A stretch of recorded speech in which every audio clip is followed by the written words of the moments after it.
Hola, hoy hablaremos del caso del futbolista enmascarado, un libro de Carlos Chandler. El tipo de texto es una novela y género policial. Tiene 112 hojas el texto y su idioma original es el español. Carlos Schlein es un escritor argentino nacido en la ciudad de Santa Fe en 1946. En 1987 publica su primer libro, Ulrico, la historia secreta de la conquista, ilustrado a modo de los primeros libros impresos, y es una versión humorística acerca de la vida de Ulrico Smith y tristemente murió el 22 de abril de 2002.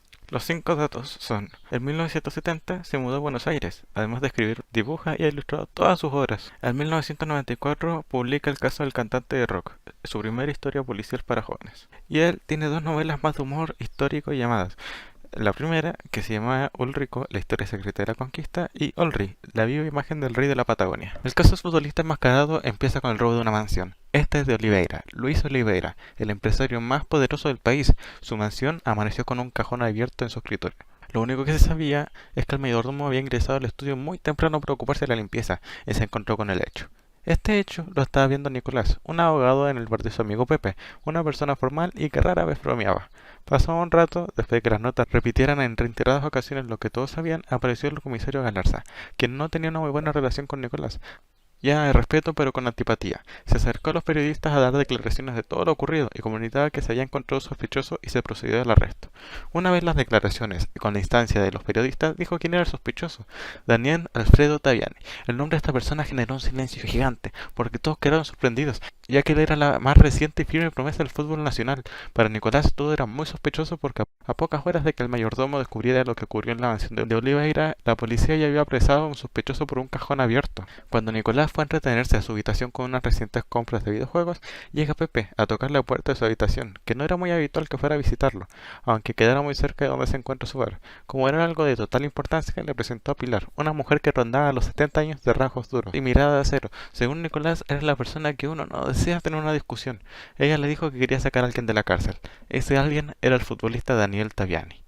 Pilar era la encargada del edificio que vivía Taviani. Comentaba que era una persona tímida por naturaleza, sin amistades y carente de experiencia, para enfrentar la súbita notoriedad que había alcanzado, por lo cual Pilar, al tener una relación cada vez más larga, se convirtió en una especie de madre para el futbolista promesa. Taviani se encontraba en la oficina 304 en el tercer piso. Este no era un calabozo, tenía un par de muebles, ninguna ventana y un tubo fluorescente.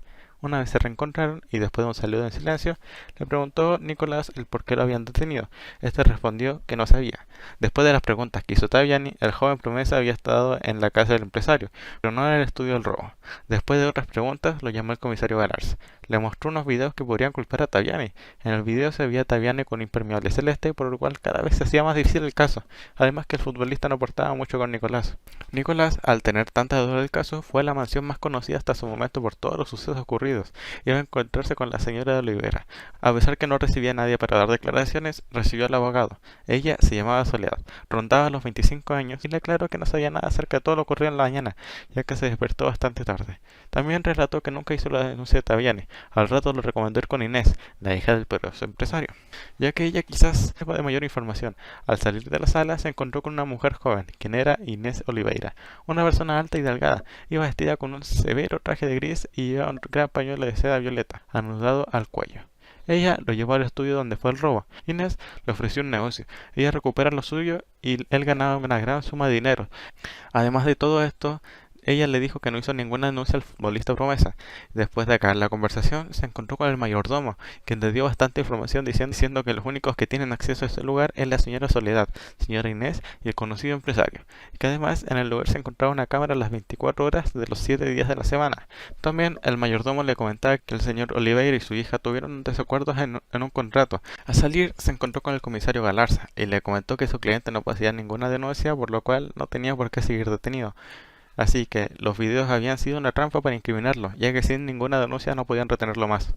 Nicolás al día siguiente recibió una inesperada visita de 3 sujetos. Lo que exigían era lo que le había robado supuestamente a su cliente con un máximo de 2 días para entregarlo.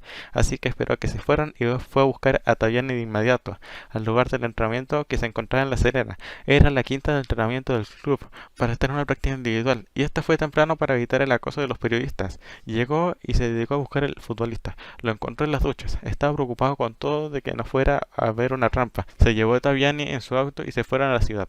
Le contó acerca de todo lo ocurrido en la mañana. El futbolista era una persona muy terca, por lo cual era difícil de convencerlo. Lo único que le comentó su abogado fue que él no estuvo en el escritorio del robo. Aceptó alojarse en el lugar porque estaba muy asustado y le escribió una breve carta a Pilar para que le diera un poco de ropa.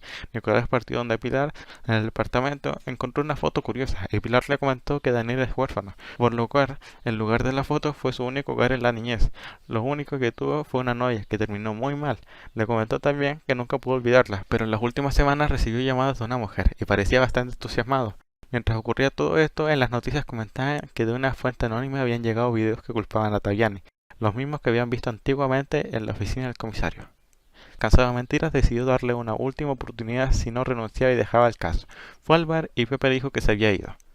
Se fue después de ver la noticia, no se sabía el rastro del futbolista. Se colocó a recuperar energías en el bar de Pepe y recordó que uno de los que lo fue a visitar en la mañana eran los guardaespaldas de Inés Oliveira. Pensó que al no obtener respuesta de su parte, envió sus matones para recordarle. También recordó que el mayordomo le dijo que Inés con su padre habían tenido una discusión de ella por la custodia de un contrato, así que Inés tenía interés personal en la carrera del cliente. Fue a investigar, pero antes le pidió a Pepe que investigara quién compró el impermeable celeste que culpaban a Taviani. Fue a la mansión y justo se encontró un BMW plateado. Alcanzó a distinguir los rasgos de la persona que conducía. Era una persona con lentes ahumados que cubría su cabeza con un pañuelo violeta, y Inés antiguamente había llevado ese pañuelo en el único reencuentro que tuvieron. La persiguió. Luego de varias vueltas, el recorrido terminó en una vetusta vivienda en el más apartado rincón de Núñez. Entró a un instituto geriátrico y después se fue rápidamente y no logró alcanzarla. Después lo llamó Pepe y le dijo que el vendedor recuerda que usaba lentes de sol y un pañuelo en la cabeza. Después se olvidó de la persona que estaba siguiendo y se preocupó de encontrar a su cliente. Sacó la foto de su bolsillo y decía Orfanato Arcangeli, V. Lía. No salía nada más, pero V. Lía era un pueblo de Buenos Aires, se llamaba Villa Lía. Llegó al lugar y no había ningún orfanato, porque se encontraba cerrado hace un buen tiempo. Una abuelita le comentó que el futbolista era una persona muy tímida, por todo lo sufrido. También que tuvo una novia llamada Ana, pero ella se fue del lugar y borró todo rastro que supieran de que ella estuvo allí. También la dueña del lugar se encontraba en un geriátrico, así que Nicolás pensó al tiro en el lugar que estuvo anteriormente. Fue a visitarla y se encontró que puede hablar hace bastante tiempo.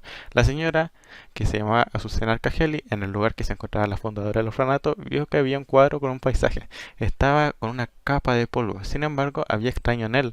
Sobre el marco se destacaban huellas de 2 dedos. Buscó en el cuadro y efectivamente estaban los contratos que fueron robados. Fue a visitar inmediatamente a Oliveira, ya que había llegado a la ciudad y le fue a entregar la carpeta. También le comentó que la culpable fue su esposa, ya que ella era Ana, pero se cambió el nombre de Soledad, ya que no quería dejar rastro su pasado, pero el futbolista promesa seguía enamorado, por lo cual se dejó llevar por las palabras que decía e intentó inculparlo. También le pidió romper el contrato que estaba ahí del futbolista Taviani, ya que le podía destruir el futuro a él. Al final en eso quedaron y este fue el fin de la historia. El narrador es primera persona protagonista, ya que el que narra todo es el propio Nicolás. El tema del texto es: el caso del futbolista enmascarado trata de un robo en una mansión del empresario más poderoso del país, señalando del principal sospechoso. Él era un futbolista promesa llamado Daniel Taviani. Lo que lo inculpaba fue un impermeable celeste con el que se le vio en la cámara, y justo lo había visto con ese impermeable en la fiesta. Aquí entra Nicolás, un abogado joven, que se junta con él y le dice que viene parte de Pilar. Además, que en la comisaría él no estaba en ningún calabozo, pero estaba en una habitación sin ventanas y con un tubo fluorescente. El personaje principal es Nicolás, un joven abogado y que le gustan los videojuegos. Iba a comer donde su amigo Pepe, y este es un personaje estático. Y Daniel Taviani, un joven promesa del fútbol nacional, persona tímida y terca, que tuvo una infancia muy difícil, también es estático. Los personajes secundarios son Pepe, Pilar y Inés Oliveira. El orden que se encuentra el relato es ad ao. Datos curiosos es primero que Soledad, la esposa de Oliveira, fue la exnovia del futbolista cuando eran pequeños, ya que ella fue a un orfanato para intentar esconder todo su pasado, ya que se avergonzaba de todo su pasado. Inés Oliveira le mandó a su guardaespaldas al Nicolás para burlar de que su cliente devolviera lo que robó supuestamente. Pepe en su bar tenía escondido una biblioteca, donde escondía los papeles de los impuestos, por decirlo de alguna manera. También la fundadora del orfanato era tía de Soledad, la esposa de Oliveira. El texto estuvo bueno al inicio y desarrolló la historia, pero me esperaba mucho más del final. Lo sentí como muy vacío y siento que esto le quitó toda la esencia de la historia. Así que por eso le doy 3 estrellas de 5. Adiós.